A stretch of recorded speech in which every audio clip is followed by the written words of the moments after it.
Okay, well done. This is the last section, section 6. So in this section, we're going to be talking about the tools that support the testing. So I do apologize, it's going to be more text driven, there's less graphic on this, but I will be giving some examples of some tools related to certain approaches, test approach that you're going to be using or people are using out there. So if you go back to my blog, there's some links there, there's some examples and some of these tools that I talk about here. So hang in there. Let's get into it. I know you looking forward to complete this course so you can go through the full mock test exam. So let's go for it. Okay, let's make a start on the section 6, the last section of your road to success and pass the ISTQB exam. So what are you going to learn on this section?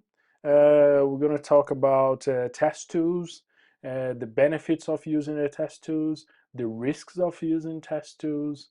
There are some tools specific for static testing. So there's tools for dynamic testing, test specification, tools for execution and logging, tools for performance and monitoring, and the introduction to a test tool into an organization. What are the key factors you need to decide to introduce a test tool?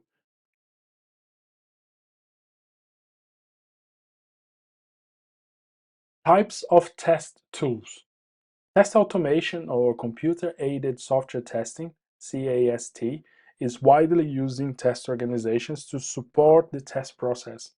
Test tools can be used for a number of activities that can support testing, including tools used directly in testing tasks, for example, test execution, data generation, result comparisons, tools that help to manage the test process, for example, management of test requirement, data, incidents, and tools used to monitor and report activities during testing, for example, performance, memory, file activity, and generic tools that can be used to help testing. For example, spreadsheets, SQL, debugging tools. So testers may use tool support for a number of reasons depending on the context.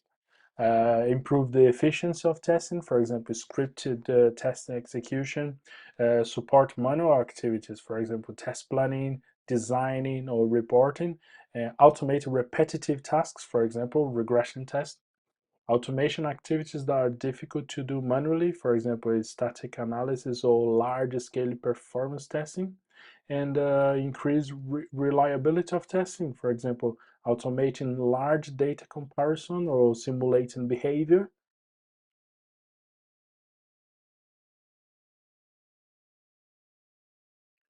Test tools classification. There are a number of tools that support different aspects of testing. Tools can be classified based on several criteria, such as a purpose, commercial, free, open source, shareware, technology used, and so forth. Tools are classified in the ISTQB Foundation syllabus according to the testing activities that they support. Some tools clearly support one activity, others may support more than one activity, but they are classified under the activity which they are more closely associated. For example, a test execution tool may incorporate a built-in test comparator, but it is classified as a test execution tool rather than a comparator tool. One of the most important features of tools is their ability to interact and integrate with other tools. Tools from a single provider, especially those that have been designed to work together, may be bundled into one package. Some tools offer support that is more appropriate for developers than testers. For example, tools that are used during component and component integration tests, and such as tools are marked with D on the descriptions in the list as I go through the slides with you.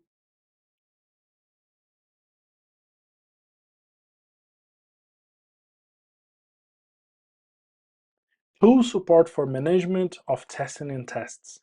Management tools apply to all test activities over the entire software lifecycle. Test management tools. These are umbrella tools which provides interfaces for executing tests, tracking defects, and managing requirements. They also support the traceability of test objects to requirements and specifications, and might have an independent version control capability or an interface to an external configuration management tool. They typically support quantitative analysis and reporting of test activities in a wide variety of formats.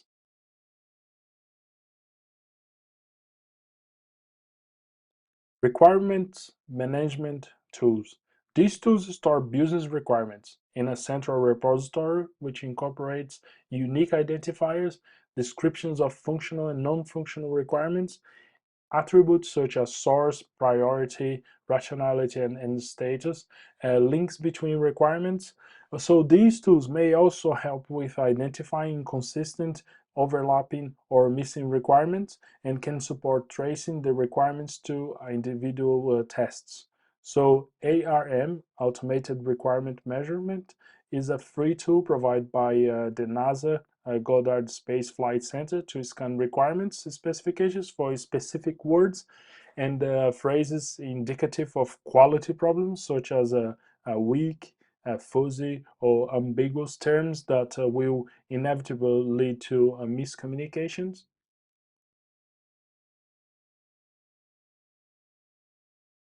Incident management, or called defect tracking tools. These tools store and manage incident reports, such as defect, failure, change requests, or perceived problems and anomalies, and manage the life cycle of incidents, optionally with support for statistical analysis. They support the logging of incidents characteristics like type, priority, severity, and the status, the rejected, ready, and deferred.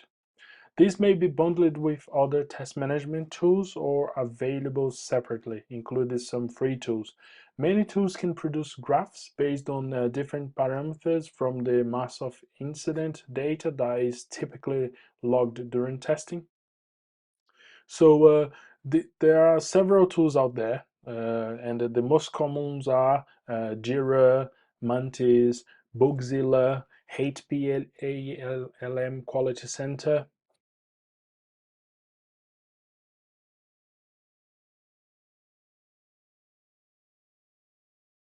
Configuration management tools.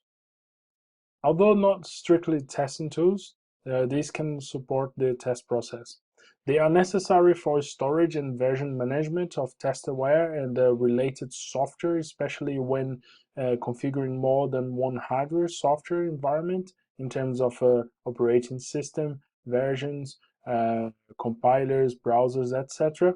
So they store version, build, configuration information, support tracking, and control of testing and development products, and provide directly integration with many testing tools. So configuration management tools may have to cater for many platforms and artifacts across a large organization. So as a specialist tools is likely to be better than one on the bundled with a case or test tool. So the again, there's several tools out there, but the most common ones you're gonna see out there is SVN, Subversion, and Turtle is SVN.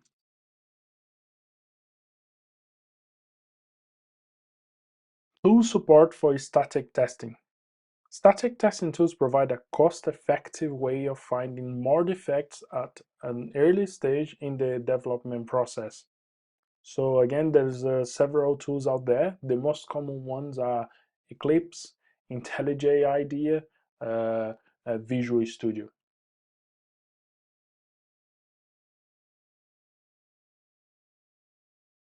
Review tools. So these tools, also known as review process support tools, assist with review processes, checklists, review guidelines, and defects. They are used to store and communicate reviewers' comments, like reporting on defects and effort, and store metrics for casual analysis and process improvement. They can be of further help by providing aid for online reviewers for large or geographically dispersed teams. So review tools are most useful for formal inspections, which utilize databases, forms, checklists, and casual analysis. So again, there's several tools out there. The most common are IntelliJ ID, Find Bugs, Check Style, Jarkitet.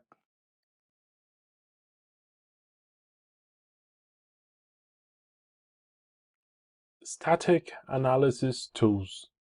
The letter D stands for developer.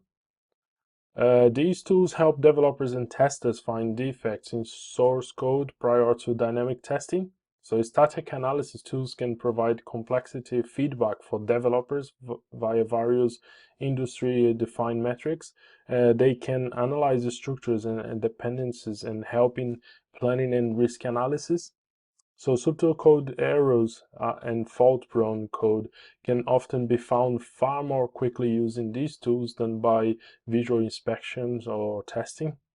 Code may also be reviewed and sorted using user-defined criteria, including metrics, often generating automatic reports and blocking code when a threshold is exceeded until the problem is resolved. So static analysis may also be customized to check that organizational standards are maintained as well as industry-wide measures. So static analysis should allow messages filtering, otherwise the output can be overwhelming. So a typical tool that is well known out in the market, there's several of them, but those are the well-known ones, which is IntelliJ IDEA, Eclipse, Visual Studio from Microsoft.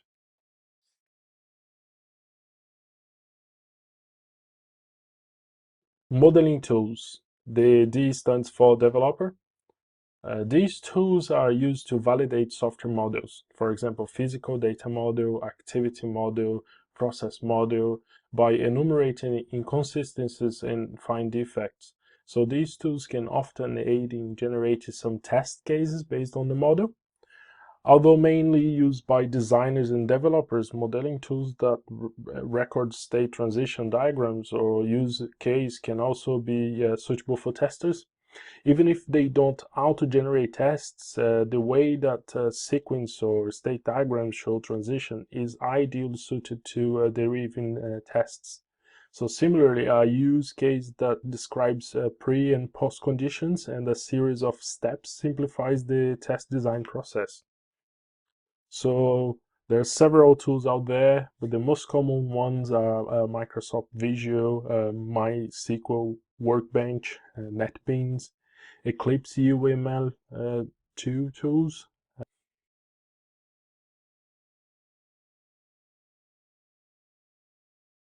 Tool for test specification. So test design tools. So these tools are used to generate executable tests, test inputs like data or test oracles like expected results automatically from requirements. So graphical user interface design models such as building rules, state diagrams, and the data models or code. So code-based test generators are similar to static analyzers and are language specific. So typically they identify in certain points for exceptions testing or identify path and path conditions, especially useful when there is a undocumented software. So the generated tests from a state or object model are useful for verifying the implementation of the model in the software, but are seldom sufficient for verifying all aspects of the software or system. So the test design tools can save valuable time and provide increased thoroughness of testing because of the completeness of the tests that the tool can generate. So in this example, a test design tool, so you gather the requirements, the GUI, the design model, state data object, and source code, and it can help you test it with the test inputs, the executable tests, and the test oracles, the expected results from it.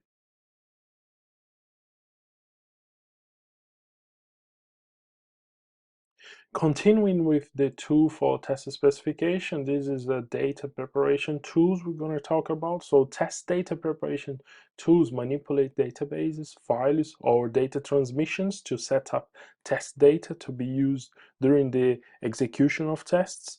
So test data preparation tools enable data to be selected from existing database or created afresh.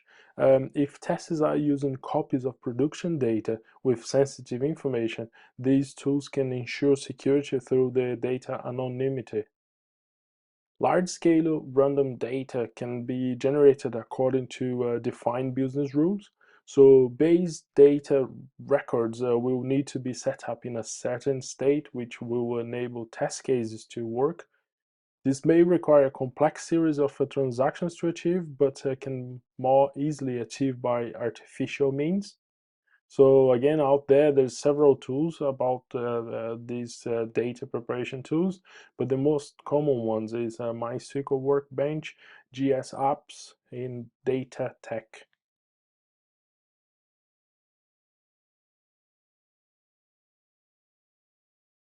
Tool for test execution and logging. Test execution tools. These tools enable tests to be executed automatically or semi-automatically using stored input and the expected outcomes through the use of a scripting language. They can also be used to record tests and usually support a scripting language or GUI-based configuration or parameterization of data and other customization in tests. Test execution tools usually provide a test log for each test run and can compare actual and expected results. A GUI or capture playback tool forms the heart of the most of the execution tools.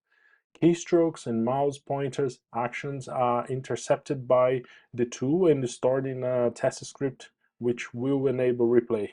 The state of GUI objects such as windows, fields, buttons, and other controls, as well as display output, is also recognized and recorded. Scripts can then be repeated or amended to vary the test run. Data, test cases, and expected results may be held in separate test repositories and varied as required.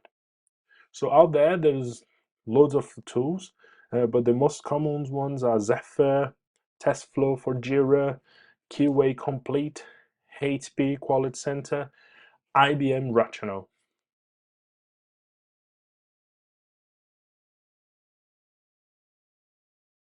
Tool for test execution and logging. Test harness, unit test frameworks tools. D stands for developer. A unit test harness or framework facilitates the testing of components or parts of a system by simulating the environment in which the test object will run through the provision of mock objects as stubs or drivers. This is particularly useful for component integration testing, such as top-down or bottom-up testing. Test harness and drivers are used to execute software on the test, which may not have a user interface, or to run groups of existing automated test scripts, which can be controlled by the tester. Stubs are used to simulate routines which have not yet been written and can print or display the values passed to them. Drivers are used to pass variables to a routine on the test and print or display variables returned from them. Simulators are used to support tests where code or other systems are either unavailable or impractical to use. For example, when you're testing to cope with a nuclear meltdown. So there are several tools out there. The most common one are JUnit if you're using Java, NUnit if you're using C#.NET, QTP, HP, Selenium, Eclipse, IntelliJ IDEA.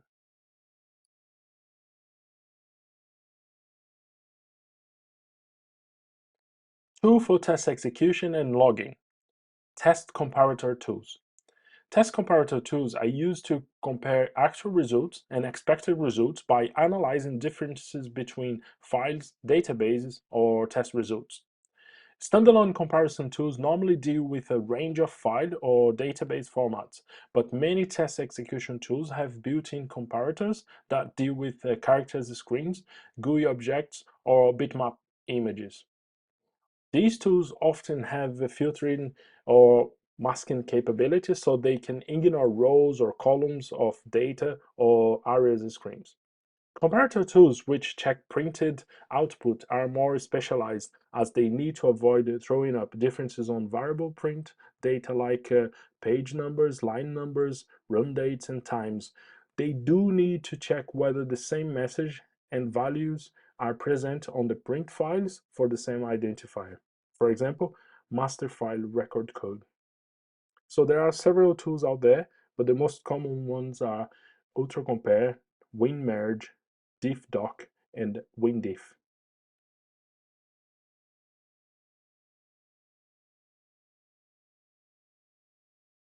Tool for test execution logging, coverage measurement tools.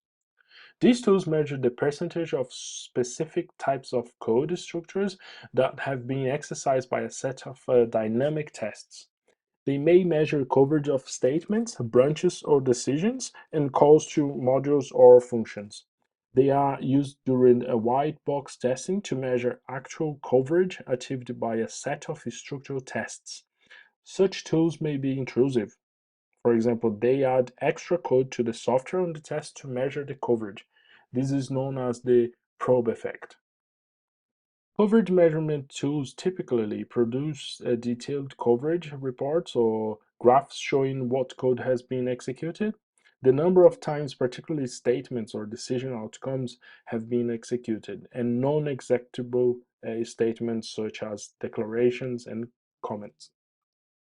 Error handlers can be specifically included or excluded from the report results, and results can be tailored to include all test runs or just the current run. It may be possible to view and monitor coverage increasing online while the software is running, and results may be exported to a spreadsheet for further analysis. So there are several tools out there. The most common ones are JTest, Comparator, Emma, Encova, TestWell, CTC++.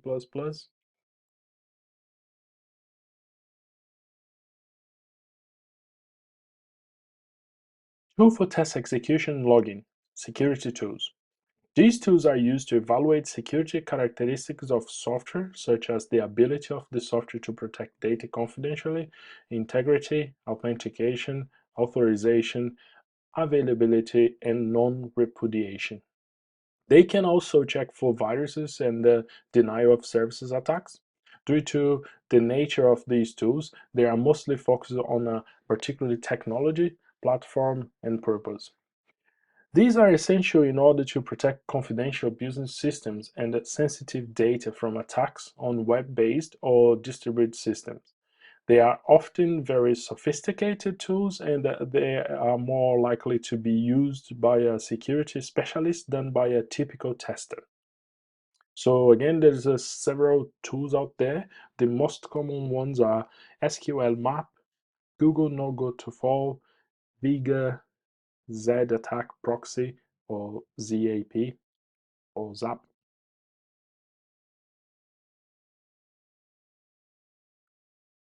Tool support for performance and monitoring. So dynamic analysis tools. So D stands for developer. Dynamic analysis tools provide a runtime information on the state of software under test. They find defects that are evident only when software is executing, such as time dependencies or memory leaks. For example, the memory on a workstation may continuously decline, leading ultimately to an untidy application failure. They are typically used by developers in component and component integration testing and when testing middleware, so application software that connects software components.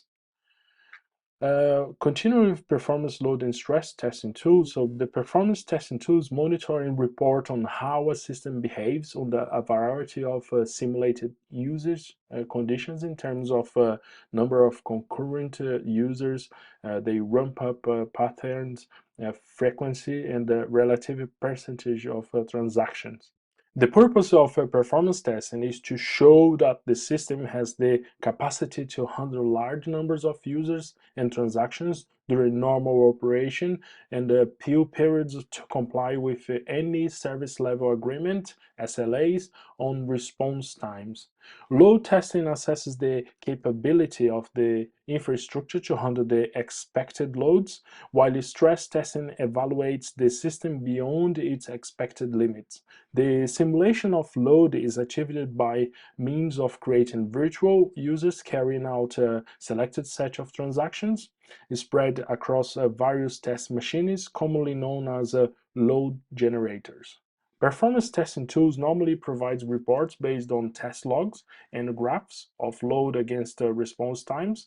Larger companies may have specialist performance test teams to design tests and analyze the results.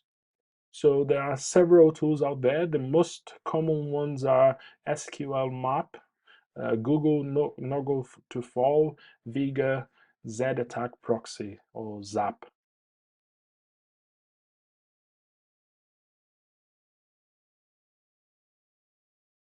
Tool for performance and monitoring. Monitoring tools. Monitoring tools continuously analyze, verify, and report on usage of specific system resources, such as CPU, memory, disk capacity, network, and give warnings of possible service problems.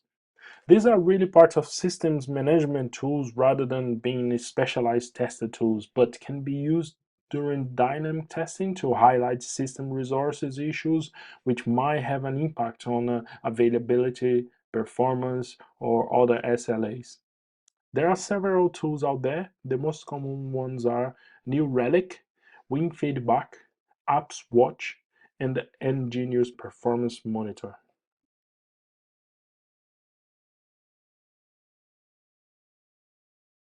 Tool for performance and monitoring. Data quality assessment tools. These tools assesses data quality and integrity for data-centric projects such as data conversion, migration projects, and data warehouse applications. They can review and verify data conversion and migration rules and ensure that processed data is correct, complete, accessible, and compliant with the predefined standards. There are several tools out there. The most common ones are Informatica Data Validation, Query Search from RTTS, ICEDQ, and Data Gaps ETL Validator.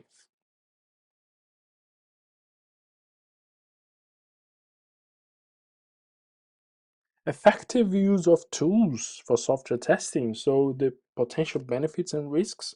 So in summary, the potential benefits and risks of test automation and tool support for testing.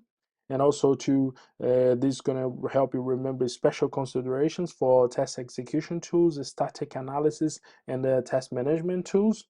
So simply purchasing or leasing a tool does not guarantee success with that tool. Each type of tool may require additional effort to achieve real and lasting benefits. There are potential benefits and opportunities with the use of tools in testing, but there are also risks.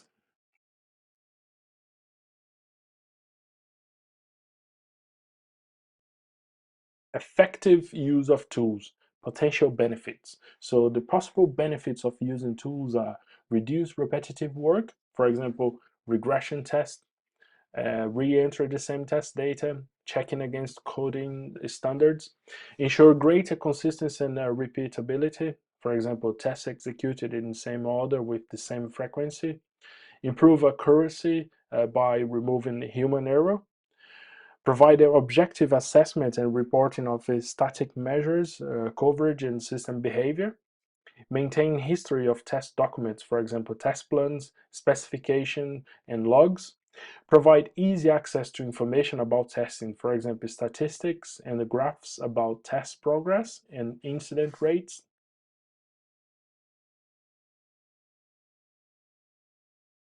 Effective use of tools and potential risks. So risks of using tools are unrealistic expectations for the tool, including functionality and ease of use, underestimating the costs, time, and effort required to introduce a tool and to achieve significant and continuing benefits, including training, the need for changes in the testing process, and a continuous improvement. Over-reliance on the tool, such as using automated testing when manual testing would be better. Neglecting version control of the test assets within the tool, and neglecting relationships and interoperability issues between tools, such as requirements management tools and tools from multiple vendors. Tool suppliers issues, such as poor response or support or supplier going out of business, suspension of open source or free tools, inability to support a new platform.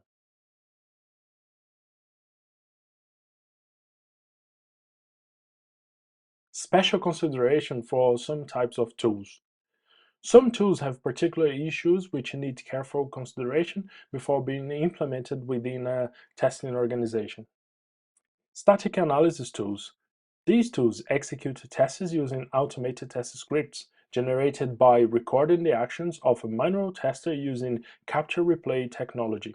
This type of tool often requires significant effort in order to achieve significant benefits. Such scripts contain both the actions and the data from the recorded tests, which limits the flexibility. To obtain the greatest benefit, it is necessary to decouple the actions and data, which can then be modified to create a more flexible set of potential tests. This process and the ongoing maintenance of automated scripts require technical expertise in the script language, either by the testers or by the specialists in test automation.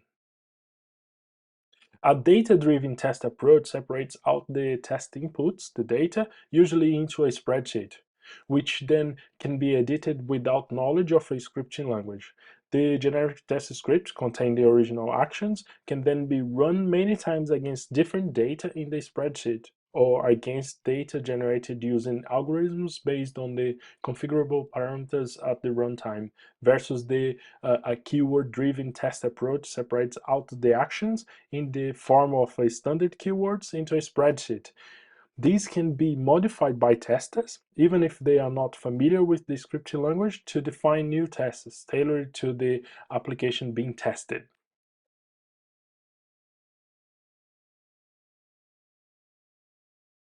Test management tools. Test management tools need to interface with other tools, such as requirements management and the defect management tools, or spreadsheet, in order to produce useful information in a format that fits the need of the organization.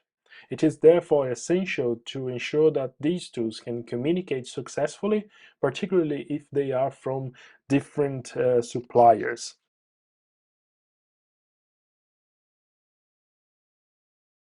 Introducing a tool selection consideration. So in this last part, as we come to an end, you will understand that they state the main principles of introducing a tool into our organization. It states the goals of a proof of concept for tool evaluation and a piloting phase for tool implementation, and recognize that factors other than simply acquiring a tool are required for good tool support. So the considerations are: the introduction of a testing tool is costly. So it must be treated like any other business project with clear business objectives and an estimate of cost benefit ratio based on a concrete business case to justify the expenditure. Before introducing a tool into organization, it is important to assess the testing maturity, strength, and weakness of the testing process and team, and to identify opportunities for process improvement using tools. Any prospective tool must be evaluated against clear requirements and objective criteria. A feasibility study proof of concept can be established to demonstrate that a tool performed effectively with the software on the test and with the current infrastructure, and to identify any changes needed for effective use of tool. The tool supply must be evaluated to clarify what provision they make for training, service support, upgrades, and commercial aspects.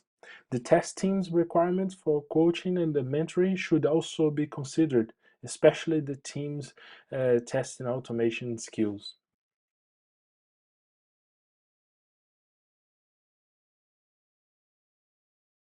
Introducing the selected tool. Before making a commitment to implementing a tool within our organization, a pilot project is usually undertaken to ensure the benefits of using the tool can actually be achieved. The objectives of the pilot are to learn more detail about the tool, evaluate how it is fit with the existing processes and practices, and identify changes required in the test process, and assess whether the benefits will be achieved at a reasonable cost. It is also an opportunity to decide on standards, ways of using, managing, storing, and maintain the tool and the test's assets. For example, naming convention for files and tests, creating libraries, defining modularity of test suites, and common conventions for use.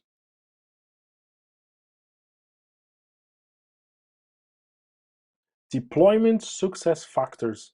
Full deployment of the tool should be based on a successful result from the evaluation of the pilot.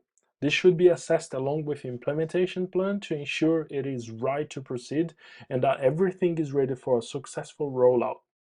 Success factors for deployment of a tool within an organization include a rollout incrementally across the organization, adapt and improve process to fit with use, provide training and coaching, mentoring for new users, define usage guidelines, implement a way to gather usage information, monitor use and benefits, provide support for the test team for a given tool, and gather lessons learned from all teams.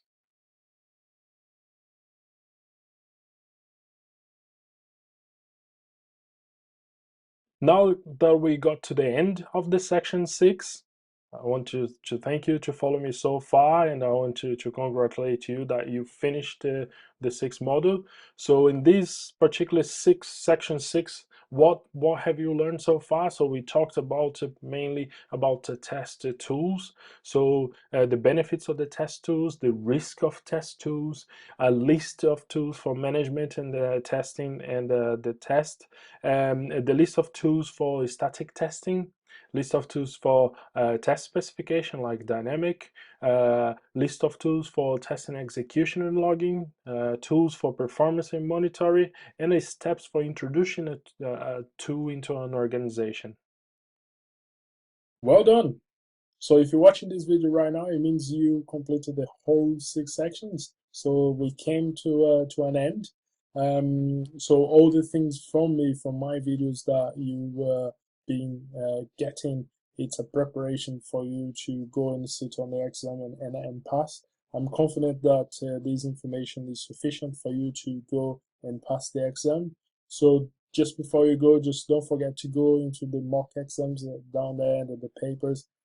Practice as much as you can so you build more confidence so you can go and pass. So I do wish that you go and take the certification and pass just like I did and many other people did all over the world. So just before you go as well, don't forget to comment, leave your feedback. That helps me immensely, and also like it and share with your friends and your colleagues. And I do hope see you in another video in the future with the advanced levels. Okay, so take care, thank you, and goodbye.